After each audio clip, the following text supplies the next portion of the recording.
Hi friends. ప్రపంచం మొత్తం అంతమయ్యి ఒక కొత్త ప్రపంచం ఏర్పడింది. అప్పుడు అందులో ఒక అమ్మాయి, ఇద్దరు అబ్బాయిలు మాత్రమే ప్రాణాలతో మిగిలారు. ఆ పరిస్థితులను అర్థం చేసుకొని ఆ అమ్మాయి ఇద్దరితో కాపురం చేస్తూ ఉంటుంది. అలా ముగ్గురు చాలా సంతోషంగా గడుపుతూ ఉంటారు. ఈలోపు వాళ్ళ జీవితంలోకి ఒక కుక్క ఎంట్రీ ఇస్తుంది. ఆ కుక్కకి కూడా ఆ అమ్మాయి ప్రేమ కావాలి. అందుకు ఆ కుక్క ఎలాంటి పనులు చేస్తుందంటే అది ఎవ్వరూ ఊహించలేరు. ఆ కుక్క చేసిన చేష్టల గురించి, అది చేసిన దారుణాల గురించి ఇప్పుడు తెలుసుకుందాం. స్టార్టింగ్ సీన్‌లో ప్రపంచమంతా యుద్ధం జరిగింది. ఆ యుద్ధంలో అన్ని దేశాలు అణు విస్ఫోటనాలు చేస్తాయి. అయితే అలా చేయడం వల్ల ఏ ఒక్క దేశానికి కూడా విజయం కలగకపోగా అన్ని ప్రపంచ దేశాలు నాశనమవుతాయి. ఇప్పుడు ప్రపంచం మొత్తంలో ఈ ముగ్గురు వ్యక్తులు మాత్రమే బతికి ఉంటారు. అందులో ఒక అమ్మాయి, ఇద్దరు అబ్బాయిలు ఉంటారు. ఆ ముగ్గురు ఒక నిర్మానుష్యమైన ప్రదేశంలో స్పృహ లేకుండా పడి ఉంటారు. అందరికంటే ముందు ఆ అమ్మాయి శరీరంలో కదలిక వస్తుంది. ఆమె పేరు ఈవా. ఈమెకి స్పృహ రాగానే తను ఉన్న ప్లేస్‌ని చూసి షాక్ అయ్యి గట్టిగా కేకలు పెడుతుంది. ఆ ప్రదేశాన్ని చూసి ఆమె చాలా సేపు భయపడుతుంది. ఆ చుట్టుపక్కల కనుచూపు మేరలో ఒక్క మనిషి కూడా కనిపించడు. ఆమెకు కేవలం తను ఒక పార్టీకి వెళ్ళిన విషయం మాత్రమే గుర్తుంటుంది. అయితే త్వరగానే తనకి తాను సర్ది చెప్పుకొని ఆ కొత్త ప్రదేశాన్ని చూస్తూ ఉంటుంది. అప్పుడు పక్కనే పడి ఉన్న జోష్ అనే వ్యక్తి కనిపిస్తాడు. ఈమె అతని దగ్గరికి వెళ్ళే లోపు అతనికి కూడా స్పృహ వస్తుంది. జోష్ కూడా ఆ కొత్త ప్రదేశాన్ని చూసి కంగారు పడతాడు. అయితే ఈవాని చూడగానే చాలా సంతోషంగా ఫీల్ అవుతాడు. ఈవ తనకి దూరపు చుట్టం, చెల్లి వరుస. ఈ ఇద్దరు అన్నా చెల్లెలు కూడా అదే పార్టీలో ఉంటారు. అయితే వాళ్ళిద్దరూ అక్కడికి ఎలా వచ్చారో వాళ్ళకు తెలియదు. అన్నా చెల్లి ఇద్దరూ ప్రాణాలతో బ్రతికున్నందున చాలా సంతోషంగా ఫీల్ అవుతారు. ఇప్పుడు వాళ్ళిద్దరికీ కొంచెం దూరంలో పడి ఉన్న మూడో వ్యక్తి కనిపిస్తాడు. అతని పేరు రోమియో. వాళ్ళు చూస్తూ ఉండగానే అతనికి కూడా స్పృహ వస్తుంది. అతను కూడా ఆ కొత్త ప్రదేశం చూసి ఆశ్చర్యపోతాడు. అయితే త్వరగానే కోలుకొని కంగారు నుంచి బయటకు వచ్చి తన ప్రాణాలతో బతికున్నందుకు సంతోషంగా పాటలు పాడుతూ ఉంటాడు. ఆ కొత్త ప్రదేశాన్ని చూసి ఆ ముగ్గురికి ప్రపంచంలో వాళ్ళు మాత్రమే బతుకున్నారన్న విషయం అర్థమైపోతుంది. కొంచెం సేపు తర్వాత ఆ ముగ్గురు అక్కడి నుంచి ముందుకు నడుచుకుంటూ వెళ్తారు. ఎందుకంటే వాళ్ళు ఉండడానికి, తినడానికి ఏదైనా ప్రదేశం దొరుకుతుందేమోనని ఆశగా వెతుకుతూ ఉంటారు. వాళ్ళ ముగ్గురికి ఉండడానికి, తినడానికి ఏమీ లేదు కానీ ఆకలి, దాహం వల్ల చాలా ఇబ్బంది పడుతూ ఉంటారు. చాలా దూరం నడిచిన తర్వాత వాళ్ళు ఒక సముద్రం దగ్గరికి చేరుకుంటారు. సముద్రం చూసి వాళ్ళు చాలా సంతోషంగా ఫీల్ అవుతారు. ఎందుకంటే అక్కడ ఉన్న చేపలు పట్టుకొని తిని ఆకలి తీర్చుకోవచ్చు అని. వాళ్ళు ఆ సముద్రంలో చాలా బాగా ఎంజాయ్ చేస్తారు. సముద్రం ఒడ్డున పడుకొని సేద తీరుతారు. తర్వాత వాళ్ళు అక్కడి నుండి వెళ్ళిపోతుండగా వాళ్ళకి చాలా క్రాబ్స్ కనిపిస్తాయి. ఒక్కసారిగా అన్ని క్రాబ్ చూసిన రోమియో హ్యాపీగా ఫీల్ అవుతాడు. ఎందుకంటే క్రాబ్స్ తినడం తనకి చాలా ఇష్టం. ఈవా, జోష్ ఇద్దరూ కూడా ఎప్పుడూ క్రాబ్స్ తినలేదు. కాబట్టి వాళ్ళు ఆ క్రాబ్ చూసి భయపడతారు. ఈవా భయంతో అక్కడి నుండి పక్కకు వెళ్ళిపోయేలోగా ఒక క్రాబ్ ఆమె కాలుని కొరికేస్తుంది. రోమియో వెంటనే దాన్ని చంపి తినేస్తాడు. ఈవా దూరంగా కూర్చొని తన కాలు చూసుకుంటూ ఉంటుంది. రోమియో ఏదో ఫుడ్ కాంపిటీషన్ లో పాల్గొంటున్నట్టు ఎడతెరిపి లేకుండా తింటూనే ఉంటాడు. అయితే ఈవా బాధపడటం చూడలేక ఆమె దగ్గరికి వెళ్తాడు. అతను వెంటనే ఈవా డ్రెస్ చింపి ఆమె కాలుకు కట్టు కడతాడు. అప్పుడు ఆమె కాలు నొప్పి తగ్గుతుంది. అప్పుడు రోమియో చూపు ఈవా శరీరం మీద పడుతుంది. పిల్ల మంచిగా పిటపిటలాడుతూ ఉందని ఆమెను చూసి హీటెక్కిపోతుంటాడు. ఇంకోవైపు జోష్ కూడా ఆకలి తట్టుకోలేక పీతలు తినడం మొదలు పెడతాడు. ఎందుకంటే ఇంతకు మించి ఇతనికి వేరే మార్గం లేదు. చూస్తూ ఉండగానే రోమియో చేష్టల వల్ల ఈవా శరీరంలో కూడా వేడి పుడుతుంది. అలా వాళ్ళిద్దరూ అక్కడే లపాలప్ అని మొదలు పెడతారు. కొంచెం సేపు తర్వాత ఆ ముగ్గురు కలిసి ఉండటానికి ప్లేస్ కోసం వెతుకుతూ ఉంటారు. కొంచెం దూరం వెళ్ళిన తర్వాత వాళ్ళకి ఒక ఇల్లు కనిపిస్తుంది. వెంటనే ముగ్గురు ఆ ఇంట్లోకి వెళ్తారు. కానీ అక్కడ త్రాగడానికి, తినడానికి ఏమీ ఉండదు. ఇంట్లో మనుషులు కూడా ఉండరు. అయితే ఒక కుక్క చాటుగా వాళ్ళని చూస్తూ ఉంటుంది. తినడానికి, తాగడానికి అక్కడ ఏమీ లేకపోవడం వల్ల ఆ ముగ్గురు ఇంట్లో నుంచి బయటకొస్తారు. అప్పుడు బయట వాళ్ళకి ఆ కుక్క కనిపిస్తుంది. ఆ కుక్క వాళ్ళని చూసి మొరుగుతూ ఉంటుంది. దాన్ని బట్టి అది వాళ్ళకేదో చూపించాలని ప్రయత్నం చేస్తుందని వాళ్ళు అర్థం చేసుకుంటారు. వెంటనే అది తీసుకెళ్లిన దారిలో దాని వెనకాల ఫాలో అవుతారు. చాలా దూరం నడిచిన తర్వాత ముగ్గురు ఒక పచ్చని చెట్లు ఉన్న ప్రదేశానికి చేరుకుంటారు. ముగ్గురు ఆ ప్రదేశాన్ని చూసి చాలా సంతోషంగా ఫీల్ అవుతారు. ఎందుకంటే అక్కడ తినడానికి చాలా రకాల పండ్లు, తాగడానికి కావాల్సిన అన్ని మంచినీళ్లు ఉన్నాయి. అక్కడ ఒక మనిషి బ్రతకడానికి కావలసిన అన్ని సదుపాయాలు ఉన్నాయి. కాబట్టి వాళ్ళ ముగ్గురు అక్కడే ఉండాలని నిర్ణయించుకుంటారు. ముగ్గురు చలి కాచుకోవడానికి నిప్పంటించుకొని అక్కడే పండ్లు తింటూ కూర్చుంటారు. ఆ కుక్క కూడా అక్కడే ఉంటుంది. అది ఒక కుందేలుని వేటాడి వాళ్ళ కోసం తీసుకువస్తుంది. ఈ కుక్క చాలా తెలివైంది. తీసుకొచ్చిన కుందేలుని కింద పెట్టి ఆ విషయం వాళ్ళకు చెప్పడానికి అరుస్తూ ఉంటుంది. అయితే ఆ కుక్క అరవడం చూసి వాళ్ళు భయపడతారు. ఏదో ప్రమాదం జరగబోతుందని వణికిపోతారు. కానీ రోమియో ధైర్యం చేసి చూడడానికి ముందుకు వెళ్తాడు. ఆ కుక్క దగ్గర ఉన్న కుందేలుని చూడగానే చాలా సంతోషంగా ఫీల్ అవుతాడు.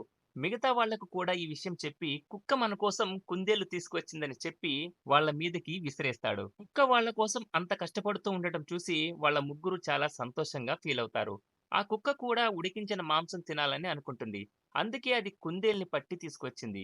ఇక ఆలస్యం చేయకుండా రోమియో వెంటనే ఆ కుందేల్ని నిప్పుల్లో కాలుస్తాడు. వాళ్ళంతా చాలా రోజుల నుంచి సరైన ఆహారం లేకుండా కేవలం పళ్ళు మాత్రమే తిని సరిపెట్టుకుంటున్నారు. కాబట్టి ఆ మాంసాన్ని చూడగానే వెంటనే పీక్కొని తింటూ ఉంటారు. అప్పుడు ఆ కుక్క కూడా అక్కడికి వచ్చి మాంసం కావాలని అడుగుతుంది. అంటే మన భాషలో మురుగుతుందన్నమాట. ఈవా దానికి మాంసం ఇస్తుంది. ఈవాకి కుక్క మీద ప్రేమ పెరిగిపోతుంది. అందువల్ల ఆమె దానికి హనీ అని పేరు పెడుతుంది. కడుపు నిండా మాంసం తిన్న తర్వాత రోమియా ఈవాతో ఫుల్‌గా ఎంజాయ్ చేస్తాడు. ఆ కుక్క కూడా అక్కడే ఉంటుంది. వాళ్ళు చేస్తున్న వెధవేషాలను చూస్తూ ఉంటుంది. జోష్‌కి వాళ్ళ చేష్టలు నచ్చవు. అందువల్ల అతను బాధతో అక్కడి నుండి దూరంగా వెళ్ళిపోతాడు. రోమియో త్వరగా పని ముగించుకొని నిద్రపోతాడు. ఈవా మొహం కడుక్కోవడానికి బయటకు వస్తుంది. అప్పుడు జోష్ కనిపించకపోవడంతో అతన్ని వెతుక్కుంటూ వెళ్తుంది. అక్కడికి కొంచెం దూరంలోనే జోష్ ఏడుస్తూ ఆమెకి కనిపిస్తాడు. ఈవా జోష్ ని ఆ పరిస్థితిలో చూసి ఏమైంది అని అడుగుతుంది. జోష్ ఆమెతో నేను ఒంటరితనాన్ని ఫీల్ అవుతున్నాను అని చెప్తాడు. అతని మాటలు విని ఈవా ఇతను ప్రేమని కోరుకుంటున్నాడు అని అర్థమవుతుంది. ఈవా జోష్ ని హ్యాపీగా చూడాలనుకుంటుంది. అందువల్ల ఆమె అతని ఒంట్లో వేడి పుట్టేలా చేస్తుంది. ఇంకేముంది వీడితో కూడా రొమాన్స్ కొనసాగిస్తుంది. వీళ్ళ సంగతి పక్కన పెడితే అక్కడే ఉండి ఈ దరిద్రమంతా చూస్తున్న కుక్కకి వాళ్ళ చేష్టలు అస్సలు నచ్చవు. అక్కడి నుంచి పక్కకు వెళ్ళిపోతుంది. తర్వాత రోజు ఇద్దరు అబ్బాయిలు ఏదో పని చేసుకుంటూ ఉంటారు. ఈవా కుక్కతో ఆడుకుంటూ నీళ్లలో స్నానం చేస్తూ ఉంటుంది. ఈ ఇద్దరు మొనగాళ్ళు చిన్న గుడిసె వేసుకోవడానికి కట్టెలు కొడుతూ ఉంటారు. ఈవా కుక్కతో కలిసి చెట్లలో తిరుగుతూ ఉంటుంది. అప్పుడు ఈవా కొన్ని పండ్లు చూసి వాటిని తింటూ ఉంటుంది. ఇంకోవైపు హనీ కుందేలుని చూసి దాని వెంట పడుతుంది. అది మళ్ళీ మాంసం తినాలని అనుకుంటుంది. అందుకే ఆ కుందేలుని పట్టి తీసుకొస్తుంది. కొంచెం సేపు తర్వాత అందరూ కలిసి దాన్ని కాల్చుకొని తింటూ ఉంటారు. హనీ కూడా వాళ్ళతో పాటు మాంసం తిని ఎంజాయ్ చేస్తూ ఉంటుంది. అక్కడ అందరూ కలిసి చాలా సంతోషంగా ఉంటారు. అక్కడ తినటానికి తాగడానికి ఏ ఇబ్బంది లేదు. పైగా కుక్క అప్పుడప్పుడు వేటాడి కుందేలుని తీసుకొస్తూ ఉంటుంది. అలా కొన్ని రోజులు గడిచిన తర్వాత ఇద్దరు అబ్బాయిలు బట్టలు చిరిగిపోయి ఉంటాయి. వాళ్ళకు వేసుకోవడానికి బట్టలు ఉండవు. ఈవా పరిస్థితి కూడా దాదాపు ఇదే. ఆమె రోజంతా ఆ హనీతో అంటే ఆ కుక్కతో కలిసి తిరుగుతూ ఉంటుంది. హనీకి కూడా ఈవాతో ఉండడం చాలా మంచిగా అనిపిస్తుంది. దీని సంగతి పక్కన పెడితే ఆ ఇద్దరు మొనగాళ్ళకి ఎప్పుడు మూడు వస్తే అప్పుడు ఈవాతో అదే పని మీద ఉంటారు. ఆ ముగ్గురు ఇక్కడ ఉంటూ అడవి మనుషుల్లాగా మారిపోయి ఉంటారు. ఆ ఇద్దరి మొనగాళ్ళు అడవి మనుషుల్లాగా వేటకు వెళ్తూ ఉంటారు. బయటకు వెళ్ళినప్పుడల్లా ఏదో ఒక జంతువుని వేటాడి తెచ్చి తింటూ ఉంటారు. ఒక రోజు రాత్రి ఈవా చేపని కాలుస్తూ ఉంటుంది. అప్పుడు జోష్ చనిపోయిన ఒక జింకని తీసుకుని వస్తాడు. ఈవాకి జింక మాంసం అంటే చాలా ఇష్టం. రోమియో కూడా ఆ జింకను చూసి చాలా హ్యాపీగా ఫీల్ అవుతాడు. జోష్ చాలా కష్టపడి ఆ జింకని వేటాడి తెచ్చి ఉంటాడు. జోష్ అంత పెద్ద జింకను తీసుకురావడం చూసి రోమియో హనీ కష్టపడి వేటాడి తీసుకొచ్చిన పక్షి మాంసాన్ని విసిరేస్తాడు. అయితే ఆ పక్షి మాంసం అంటే హనీకి చాలా ఇష్టం. అయినా ఈ రాక్షసులు పీకు తినడానికి ఏదైతే ఏముంది వెంటనే ఆ జింకని కూడా కాల్చుకొని పీక్కొని తింటారు. హనీ కూడా వాళ్ళని మాంసం అడుగుతూ ఉంటుంది. కానీ ఆ ఇద్దరు మొనగాళ్ళు దానికి మాంసం పెట్టకుండా దాన్ని తిట్టి దూరంగా తరిమేస్తారు. మాంసం తిన్న తర్వాత ఈవా గుడిసెలోకి వెళ్తుంది. ఆమె వెనకాలే జోష్ కూడా వెళుతూ ఉంటాడు. అయితే రోమియో జోష్ ని అడ్డుకుంటాడు. ఎందుకంటే ఈ మొనగాడు ముందుగా ఆ అమ్మాయితో ఎంజాయ్ చేయాలి అనుకుంటున్నాడు కాబట్టి. ఈవాతో పండగ చేసుకోవడానికి జోష్ ని కొట్టడానికి కూడా తను సిద్ధంగా ఉన్నాడు. ఈ విషయం అర్థం చేసుకుని జోష్ రోమియోకి తనకిష్టమైన కత్తిని లంచంగా ఇస్తాడు. ఆ కత్తిని చూసి సంతోషంగా ఫీల్ అయ్యి రోమియో జోష్ ని లోపలికి వెళ్ళనిస్తాడు. జోష్ లోపలికి వెళ్లి ఈవాతో ఆ గుడిసె అదిరిపోయేలా ఎంజాయ్ చేస్తూ ఉంటాడు. ఇంకోవైపు రోమియో హనీ మీద మూత్రం పోసి దాన్ని ఎగతాళి చేసి తరిమి కొడతాడు. ఆ తర్వాతి రోజు ఈవా నదిలో స్నానం చేస్తూ ఉంటుంది. హనీ దూరం నుంచి ఆమెను చూసి వేడెక్కిపోతూ ఉంటుంది. స్నానం చేసిన తర్వాత ఈవ గుడిసెలోకి వెళ్తుంది. అక్కడ ఆ ఇద్దరు మొనగాళ్ళు కనిపించరు. వాళ్ళిద్దరూ వేట కోసం బయటకు వెళ్లి ఉంటారు. ఈవ ఒంటరిగా ఉండడం చూసి హనీ ఆమెను చూసి మురుగుతూ ఉంటుంది. హనీ అలా ప్రవర్తించడం చూసి ఈవ చాలా భయపడుతుంది. ఆ కుక్క చూస్తూ ఉండగానే ఈవాని కింద పడేలా చేస్తుంది. తర్వాత ఆమె పైన అత్యాచారం చేస్తుంది. కుక్క అత్యాచారం చేయడం ఏంటి విడ్డూరం కాకపోతే? రాత్రి అవ్వగానే ఆ ఇద్దరు మొనగాళ్ళు ఇంటికి తిరిగి వస్తారు. హనీ ఇవాతో ఉండడం చూసి షాక్ అవుతారు. ఆ కుక్క వాళ్ళిద్దరిని చూసి మొరుగుతూ ఉంటుంది. అది కుక్క కాబట్టి మొరుగుతుంది సరే. వెనకాల ఉన్న ఆ తిక్కల్ది నిజంగానే పిచ్చిదానిలా శోభనం గదిలోంచి బయటకొస్తున్నట్టు కొత్త పెళ్లి కూతురులా సిగ్గుపడుతూ నవ్వుతూ ఉంటుంది. ఈ ఇద్దరు మొనగాళ్ళకి ఆమె సిగ్గు చూసి అక్కడ ఏం జరిగిందో అర్థమవుతుంది. కాబట్టి రోమియోకి కోపం వచ్చి కుక్క మీద దాడి చేస్తాడు. అయితే అతని గురి తప్పిపోవడం వల్ల ఆ కుక్కకి ఏమీ కాదు. అప్పుడు అది తన మీద విరుచుకుపడుతుంది. ఎప్పటినుంచో కడుపులో దాచుకున్న కక్ష మొత్తం బయటపెట్టి, రారా నా కొడకా అని అతన్ని ఇష్టమొచ్చినట్లు కొరికి గాయపరుస్తుంది. అప్పుడు ఆ ఇద్దరు మొనగాళ్ళు భయపడి అక్కడి నుంచి పారిపోతారు. జోష్ వెనక్కి తిరిగి వచ్చి ఆ గుడిసెకి నిప్పంటిస్తాడు. జోష్‌కి కూడా ఆమె మీద చాలా కోపం వస్తుంది. అందుకే అతను ఆ గుడిసెని తగలబెడతాడు. ఈవా, హనీ ఆ సమయంలో గుడిసెలో ఉంటారు. అయితే ఆ మంటలు చూసి ఇద్దరు ఏదోలాగా బయటికొస్తారు. అదే సమయంలో జోష్ అక్కడి నుంచి పారిపోతాడు. ఈవా అతను పారిపోవడం చూడలేదు కాబట్టి ఆమెకి రోమియో మీద అనుమానం కలుగుతుంది. కానీ హనీ జోష్‌ని వెంబడిస్తూ ఉంటుంది. అయితే మధ్యదారిలో రోమియో దాన్ని అడ్డుకొని దాడి చేస్తాడు. అతను ఎట్టి పరిస్థితుల్లో కూడా దాని మీద పగ తీర్చుకోవాలి అనుకుంటున్నాడు. ఎందుకంటే హనీ ఈవాతో పండగ చేసుకుంది కాబట్టి. నిజానికి ఆ కుక్కకి ఆ ముగ్గురికి పెద్ద తేడా ఏం లేదు. అయితే రోమియో ఆ కుక్కతో ఫైట్ చేస్తూ ఉండగా జోష్ కూడా అక్కడికి వచ్చి రోమియోకి సహాయం చేస్తాడు. ఈ ఇద్దరు మొనగాళ్ళు కలిసి ఆ కుక్కని దారుణంగా కొట్టి చంపేస్తారు. హనీని ఫాలో అవుతూ ఈవా కూడా అక్కడికి చేరుకుంటుంది. అయితే వాళ్ళిద్దరూ కలిసి ఆ కుక్కని చంపేశారని ఆమెకు అర్థమవుతుంది. వాళ్ళిద్దరి అవతారం చూసి ఆమె భయపడిపోయి అక్కడి నుంచి పారిపోతుంది. జోష్ ఆమెని పట్టుకోవడానికి ప్రయత్నం చేస్తాడు కానీ ఫలితం ఉండదు. తర్వాత రోజు ఉదయం రోమియో ఈవాని పట్టుకుంటాడు.